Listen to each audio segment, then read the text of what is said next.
Я вице-президент Федеральной лезгинской национальной культурной автономии. Являясь спецпредставителем при ООН, я представляю интересы не только своего народа, но, можно сказать, всех народов Дагестана и всех народов Кавказа. И мы летаем в год несколько раз для того, чтобы принимать участие во многих слушаниях, заседаниях, читать лекции, выступать. И в том числе я являюсь научным сотрудником университета Брюсселя, где веду исследования. То есть я не преподаю, я исследователь. И исследования можно вести дистанционно, но при этом приезжать и отчитываться. А что исследуешь? Исследую проблемы разделенных народов Кавказа, в первую очередь. Потому что мой родной народ, лезгинский народ, разделен ровно пополам. У нас большая часть лезгин проживает в Азербайджане, меньшая часть проживает в Дагестане. И состояние разделенности, оно является катастрофичным для нашего народа.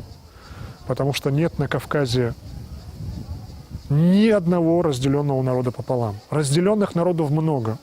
Это и аварцы, и рутульцы, и цахуры, и чеченцы, и осетины, и черкесы.